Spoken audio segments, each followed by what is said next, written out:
আপনি জিজ্ঞেস করলেন এই অ্যাবস্টেইনের কথাটা।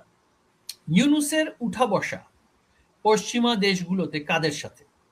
সেখানকার যে এলিট সমাজ, আপনি দেখবেন সে ফ্রান্সে যে যারা মানে সেখানকার জেন্ট্রি অর্থাৎ জমিদার শ্রেণী ফিউডাল যারা যুগ যুগ ধরে যারা সেখানকার সমাজের হর্তাকর্তা, তাদের সাথে তার ওঠা বসা।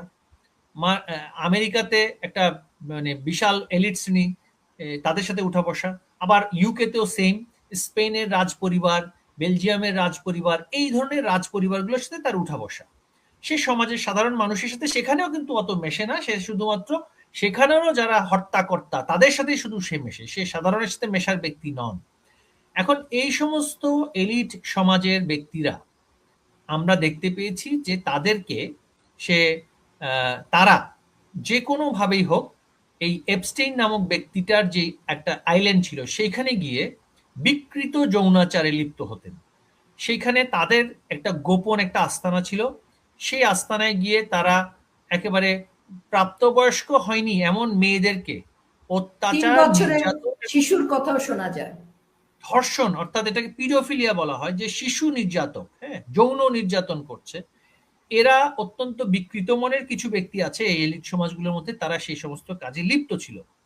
এখন এদের মধ্যে সবচাইতে বেশি নাম কার আসছে মার্কিন যুক্তরাষ্ট্রে? ক্লিন্টন পরিবারের। ক্লিন্টন পরিবারের বিল ক্লিন্টন সেখানে গিয়ে, আমরা জানি বিল ক্লিন্টন এর একবার মনিকা লুইন্সকি থেকে শুরু করে নানান ধরনের তার যৌন কেলেঙ্কারি ছিল, তার স্ত্রীরও নানান ধরনের কেলেঙ্কারি। এই কেলেঙ্কারির প্রতারক পরিবারের সাথে সবচেয়ে বেশি প্রেম ভালোবাসা কার? ইউনুসের।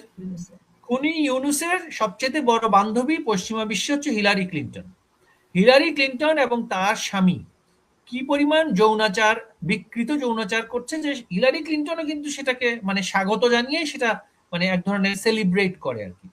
এই পরিবারের সবচেয়ে বেশি নাম এসেছে এপস্টিন ফ্যামিলি, এপস্টিন ফাইলে।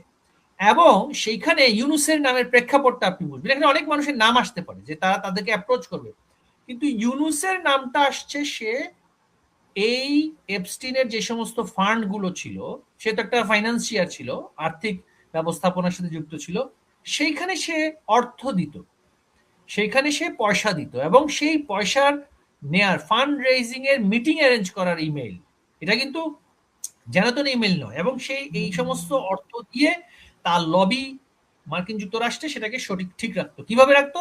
কারণ হচ্ছে তার যে এলিট সমাজগুলো যেখানে এই সমস্ত অপকর্ম করতে যেত, সেখানে ইউনুসও যেত। ইউনুসের সেখানে যাওয়াটাকে নিশ্চিত করার জন্য, ইউনুস যাতে করে সেখানে গিয়ে এই এলিটদের মাধ্যমে একদিন বাংলাদেশের ক্ষমতা দখল করতে পারে, সেই চেষ্টাটা কিন্তু ইউনুস বহুদিন ধরে করে যাচ্ছে। এবং এই ক্ষেত্রে একজন ক্রীড়নক হচ্ছে এপস্টেইন। সে ইউনুস তাকে লবি হিসেবে নিয়োগ করেছে, এবং আমরা যেটা বাইরে থেকে শুনেছি ইউনুসেরও তার পরিণত বয়সে হোক এই ধরনের পার্টিগুলোতে যাওয়া, এই ধরনের কার্যকলাপে অংশগ্রহণ করার অনেক অভিযোগ সমালোচনা কিন্তু ছিল।